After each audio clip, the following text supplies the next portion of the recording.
A Fox News reporter, of all people, grilled a MAGA senator during their TV interview about the inappropriate relationship between Donald Trump and Tesla, and the ironic fact that Trump's disastrous trade policy is negatively impacting Tesla, according to Elon Musk's own company. But before we unpack all that, if you end up liking this video and you want to support the channel, please be sure to hit the like, subscribe, and alert bells before you go.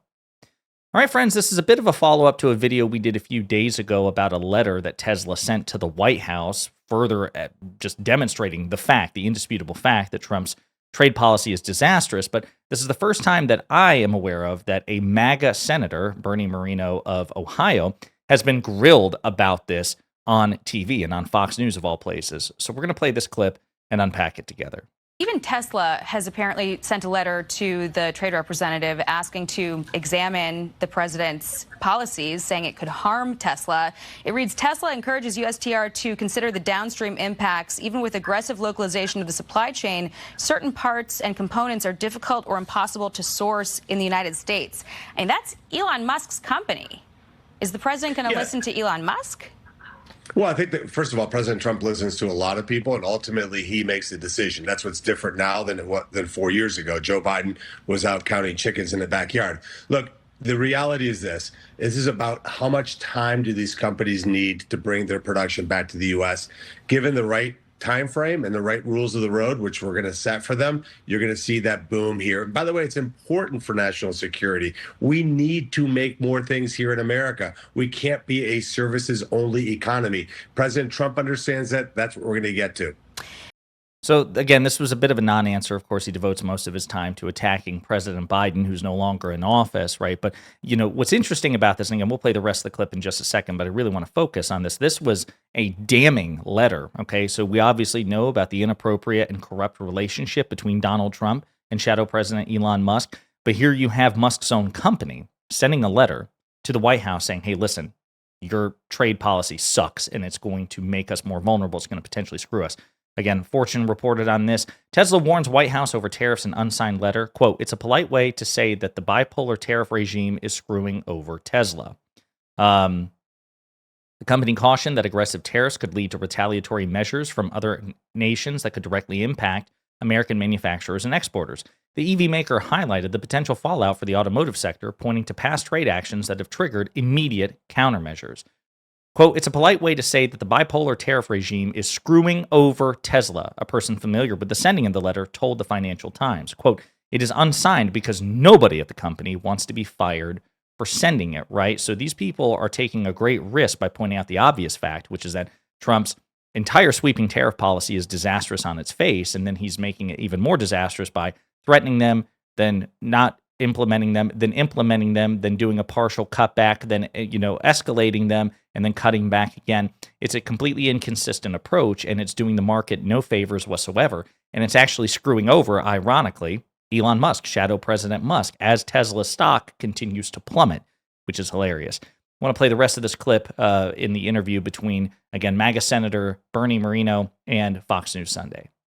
And finally, speaking of Tesla, the president bought one this week in an attempt to boost its stock after it plunged about 38% amid Musk's Doge cuts. Here's what he said. Listen to this.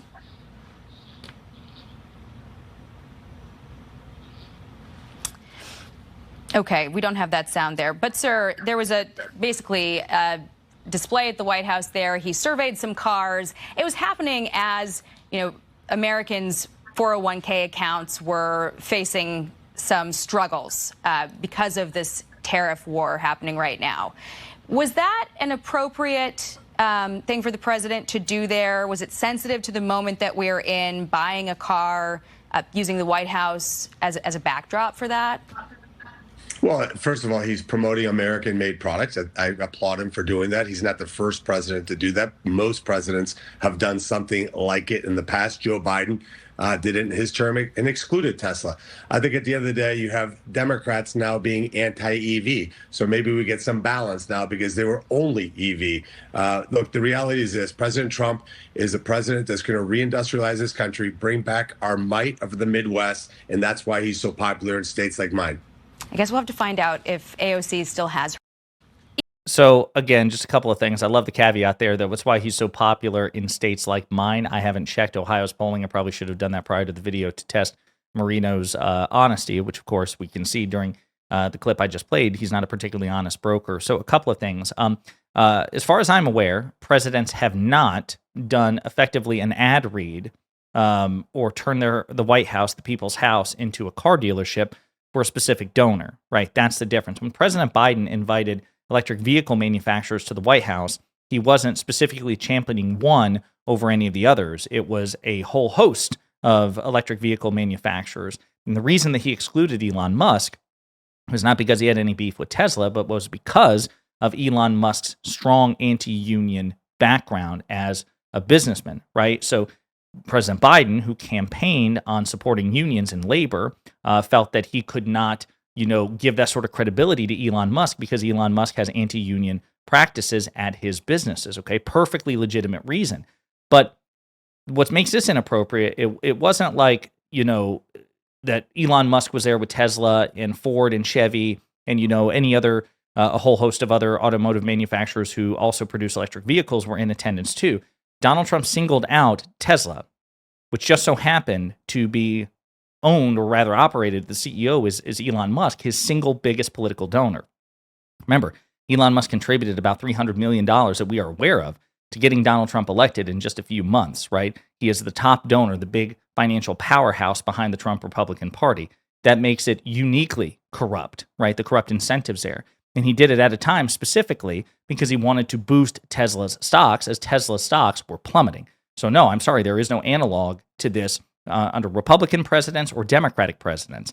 This is a unique level of corruption we've never seen before. So Senator Moreno was wrong there, but of course he has to lie in order to defend Donald Trump because you can't really do it honestly and principally. But good on Fox News for actually calling out the corruption there, the corrupt incentives, and the insensitivity of the timing in which Donald Trump seems to care much more about the world's richest man becoming even richer than he does about middle and lower class Americans struggling in his economy as a direct consequence of his trade war. It's directly his fault, and we're seeing it reflected in the polls. One last clip to play from this exchange in which, again, this MAGA senator wants to grade Trump on a curve and move the goalposts because these people used to love the stock market as a metric of American success, at least when a Republican's in power and the stock market's doing well. Now they've changed their tune that a Republican's in power and the stock market is not doing well.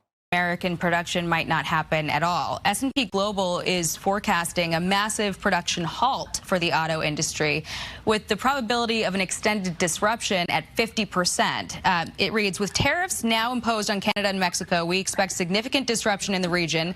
S&P Global Mobility sees potential for North American production to drop by up to 20,000 units per day within a week. We now expect that the tariff posture, messaging, and coverage through 2025 will be erratic, placing automakers and suppliers mid or long-term vehicle and facility planning in virtual gridlock. That does not sound like a manufacturing boom. Well, look, these experts are funded by lobbyists who have an agenda. Look, it's very simple. I talk to car company CEOs from all over the world every single solitary week. And the consistent message is we're going to build more in America. American production.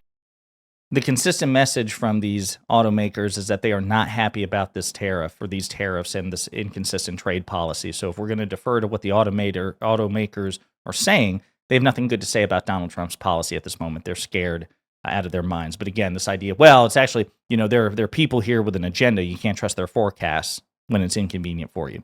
Pretty absurd stuff, but again, that's what you have to do as a MAGA lawmaker these days, is totally lie and sell out your principles in order to defend the wildly unprincipled, wildly corrupt, and incredibly incompetent Donald Trump. But again, good on Fox News for actually grilling a MAGA Republican senator. Would like to see more of it. In the meantime, let me know what you think in the comments.